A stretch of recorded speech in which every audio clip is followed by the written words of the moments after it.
Hello everyone. In our refrigeration and air conditioning lecture series, today we are going to study about a vapor absorption refrigeration system. In previous lectures of the vapor absorption refrigeration system, we have studied the simple vapor absorption refrigeration system and a practical vapor absorption refrigeration system.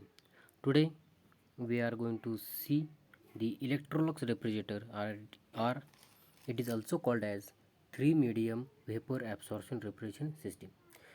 So in general vapor absorption refrigeration system there are only two mediums, just we can say it is ammonia and water. So ammonia is a refrigerant and water is a absorbent in the vapor absorption refrigeration system. But here in the Electrolux refrigerator we have used the three different mediums. The first one is water, is again as a absorbent, then ammonia is a refrigerant, and third one is a hydrogen, it is a mediator. Okay. So Electrolux refrigerator, the name is found or given this system by the it is invented by the Electrolux company. Okay. So now we will see, start from the absorber. Okay, so we have, this is the part absorber.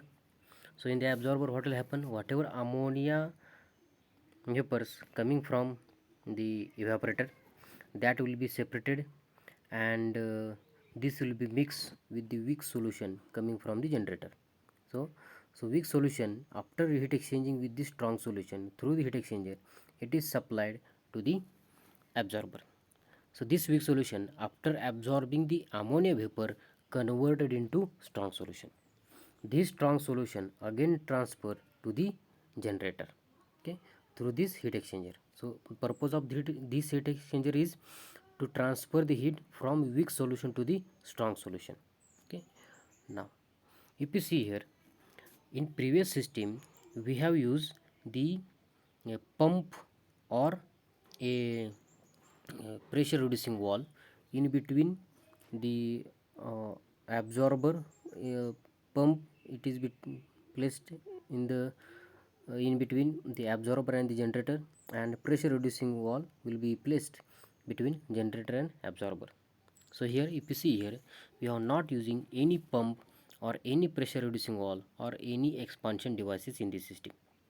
To avoid this one, so if you see, this system is quite in operation as compared to the practical vapor absorption refrigeration system. Okay. Now so here the strong solution coming from the absorber, after absorbing heat from the weak solution into the heat exchanger, it is again supplied to the generator. So in the generator what will happen, we are supplying the heat energy to the generator. So this strong solution, after absorbing the heat, so it will be converted into weak solution. So how it is converted into weak solution, because the ammonia vapors will be separated from this mixture, and this ammonia vapors will be taken out from the top of the generator. Okay, and the solution is converted as a weak solution, because it is now consist of a less amount of ammonia. Okay. Now here, now the ammonia vapors will be supplied through the rectifier. The function of the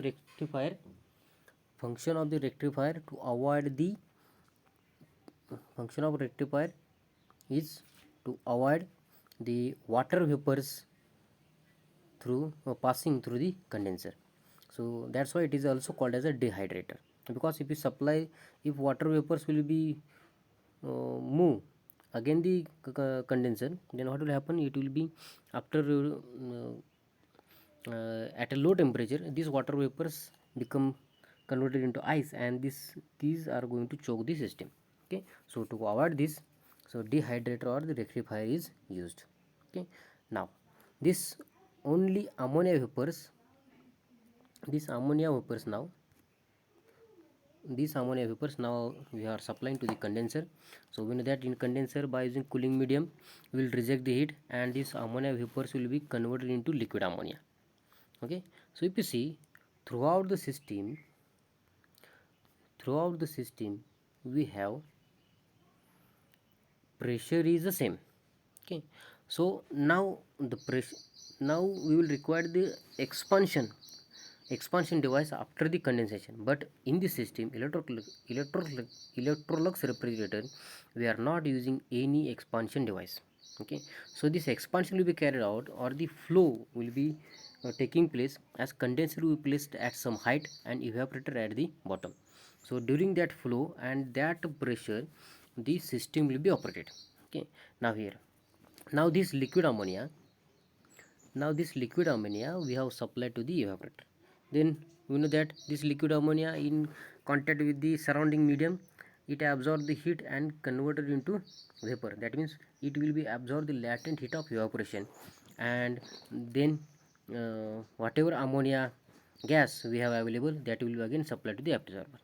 But if you see here, we are not using any expansion device between the condenser and evaporator. But to gain the purpose of the expansion device, here we have used the one of the medium as a hydrogen. Okay, so hydrogen, what is the purpose? So hydrogen is available into the evaporator, and what will happen?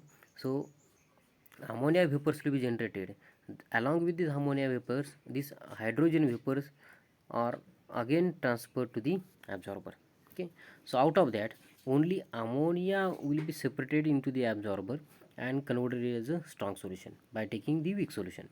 And out of that, the whatever hydrogen gas we have available, that will be released from the top of the absorber. This is again circulated into the evaporator. Okay, so this hydrogen circulation from evaporator to the absorber and absorber to the evaporator will be taking place. Okay, then what is the purpose by using the hydrogen? If you see, this total system is working at a total pressure, just we say at a P, just we say it is at a P. But what will happen if you consider about the partial pressure of ammonia? So partial pressure of ammonia plus partial pressure of the hydrogen. Okay, so at the evaporator, what is it? At the evaporator and absorber, the total pressure is the equal of partial pressure of ammonia plus partial pressure of the hydrogen.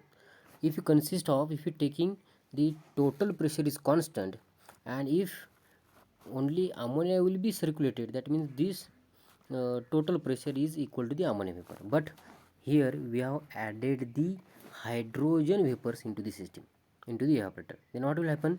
If you increase the partial pressure of ammonia, obviously there is a decreasing the partial pressure of the ammonia. If you increase the partial pressure of hydrogen, there is a decreasing the partial pressure of ammonia. So in that, what will happen?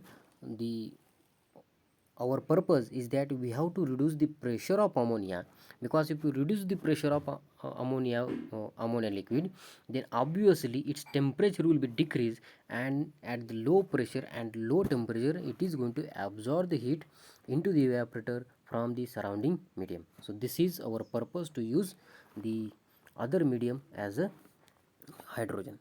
Okay, so here evaporation will be takes place, and after that the mixture of ammonia and hydrogen will be supplied into the absorber.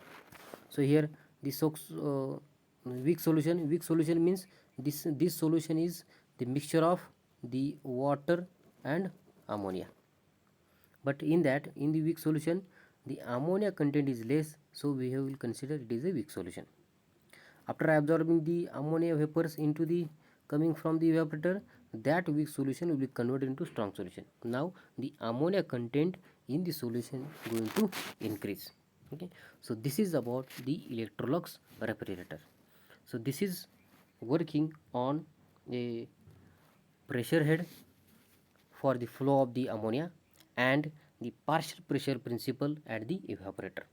Okay, so this is about the Electrolux refrigerator, or we can say 3 medium vapor absorption refrigeration system. Okay, thank you.